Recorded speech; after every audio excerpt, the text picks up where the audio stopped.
ओम शांति। आज 18 अप्रैल 2026 के प्यारे बाप दादा के अनमोल मधुर महावाक्य हैं।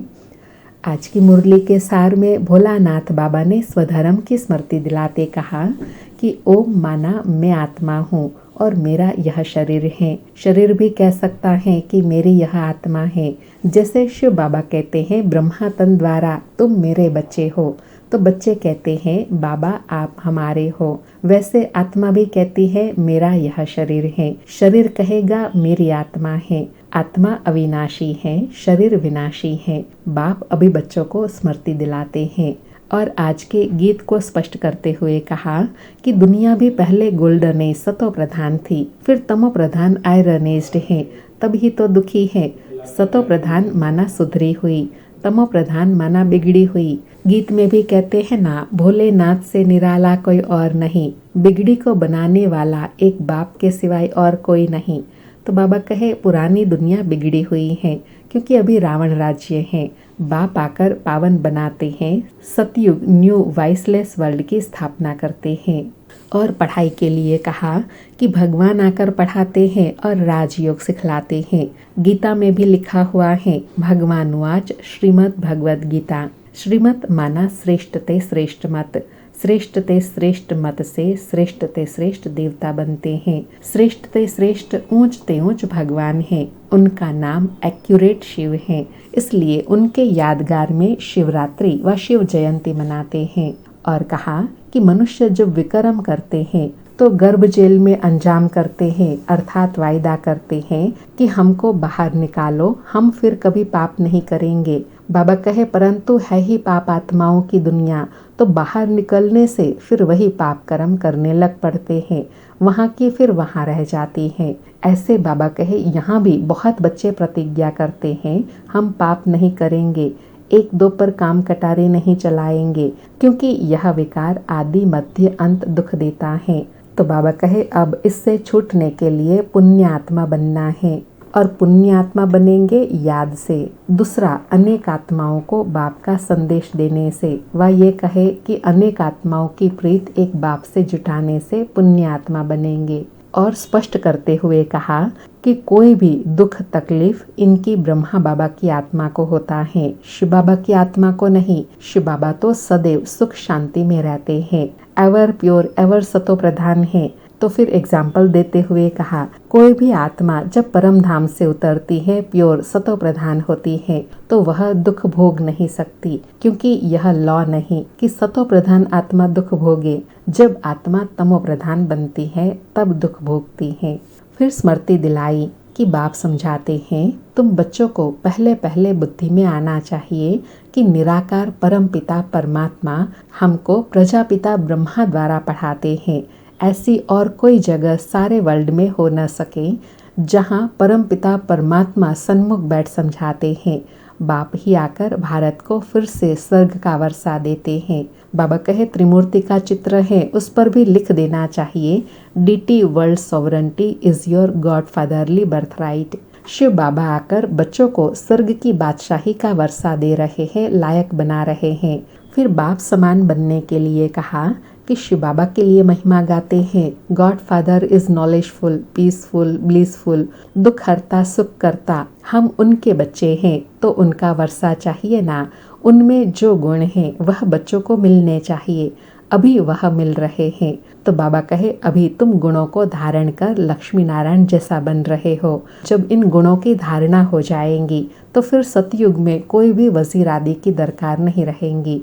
महाराजा महारानी में ही इतनी पावर रहती है, जबकि वह खुद ही मालिक हैं, तो उनको वजीर की दरकार नहीं। और ऐसा वर्षा पाने के लिए बाबा कहे पहले पहले तो उठते बैठते यह बुद्धि में आना चाहिए कि हमको बाप पढ़ाते हैं, स्वयं भगवान पढ़ाते हैं, योग सिखाते हैं। योग सिखाते हैं तो याद की यात्रा पर रहना है। और पावन बनने के लिए कहा कि बाप से पवित्र रहने की प्रतिज्ञा करनी है, 5 भूतों को निकालने की प्रतिज्ञा करनी है। बाबा कहते हैं यह 5 भूत सतयुग में होते नहीं। बाबा समझाते हैं सतयुग में यह विकार होते नहीं, उसको निर्विकारी दुनिया कहा जाता है। विकारी दुनिया को निर्विकारी बनाना यह बाप का ही काम है। उनको ही सर्वशक्तिमान ज्ञान का सागर पतित पावन कहा जाता है। अब बाबा फिर से सतयुगी वाइसलेस दुनिया की स्थापना करते हैं। इसलिए बाबा कहते हैं इस अंतिम जन्म में 5 भूतों को निकालने की प्रतिज्ञा करनी है। और लास्ट में विशेष संबंध की स्मृति दिलाते कहा कि अभी तुम जानते हो परम पिता परमात्मा हमारा बाप टीचर सतगुरु है। यह बाप ने खुद परिचय दिया है कि मैं तुम्हारा बाप हूँ। मैंने इस ब्रह्मा शरीर में प्रवेश किया है। प्रजापिता ब्रह्मा द्वारा स्थापना होती है। तो बाबा पूछे किसकी स्थापना होती है? ब्राह्मणों की। फिर तुम ब्राह्मण पढ़कर फिर देवता बनते हो। मैं आकर तुमको शूद्र से ब्राह्मण बनाता हूँ। तुम फिर ब्राह्मण से देवता बनते हो। यह है सृष्टि का चक्र। सुनते हैं प्यारे बाप दादा के अनमोल महावाक्य। आज बाबा कहे मीठे बच्चे, तुम बाप द्वारा सन्मुख पढ़ रहे हो। तुम्हें सतयुगी बादशाही का लायक बनने के लिए पावन जरूर बनना है। मीठे बच्चे, तुम बाप द्वारा सन्मुख पढ़ रहे हो। तुम्हें सतयुगी बादशाही का लायक बनने के लिए पावन जरूर बनना है। आज मुरली से प्रश्न है, बाप के किस ऑक्यूपेशन को तुम बच्चे ही जानते हो? उत्तर में बाबा कहे, तुम जानते हो कि हमारा बाप भी है, टीचर और सतगुरु भी है। बाप कल्प के संगम युग पर आते हैं, पुरानी दुनिया को नया बनाने, एक आदि सनातन देवी देवता धर्म स्थापन करने। बाप अभी हम बच्चों को मनुष्य से देवता बनाने के लिए पढ़ा रहे हैं। यह ऑक्यूपेशन हम बच्चों के सिवाय और कोई नहीं जानते। आज मुरली में गीत बजा, भोलेनाथ से निराला कोई और नहीं। ऐसी बिगड़ी को बनाने वाला, नई दुनिया स्थापन करने वाला, पतितों को पावन बनाने वाला कोई और नहीं। सारी मुरली से धारणा के लिए सार है। पहला पॉइंट, बाप से जो पवित्र बनने की प्रतिज्ञा की है उस पर पक्का रहना है। काम क्रोध आदि भूतों पर विजय अवश्य प्राप्त करनी है। दूसरा पॉइंट, चलते फिरते हर कार्य करते पढ़ाने वाले बाप को याद रखना है। अब नाटक पूरा हो रहा है, इसलिए इस अंतिम जन्म में पवित्र जरूर बनना है। आज का वरदान है, सर्व खजानों से संपन्न बन, अपने चेहरे द्वारा सेवा करने वाले सच्चे सेवाधारी भव। सर्व खजानों से संपन्न बन, अपने चेहरे द्वारा सेवा करने वाले सच्चे सेवाधारी भव। स्पष्टीकरण है, जो बच्चे सर्व खजानों से सदा संपन्न व भरपूर रहते हैं, उनके नैनों व मस्तक द्वारा ईश्वरीय नशा दिखाई देता है। उनका चेहरा ही सेवा करता है। जिसके पास जास्ती अथवा कम जमा होता है, वह भी उनके चेहरे से दिखाई देता है। जैसे कोई ऊंच कुल का होता है तो उनके चेहरे से वह झलक और फलक दिखाई देती है। ऐसे आपकी सूरत हर संकल्प, हर कर्म को स्पष्ट करे, तब कहेंगे सच्चे सेवाधारी। बाबा ने प्रैक्टिकल स्वरूप बनने के लिए कहा कि जो आप संकल्प करते हो, जो आप कर्म करते हो, जब ज्ञान का स्वरूप चेहरे पर झलकेगा तब कहेंगे सच्चे सेवाधारी।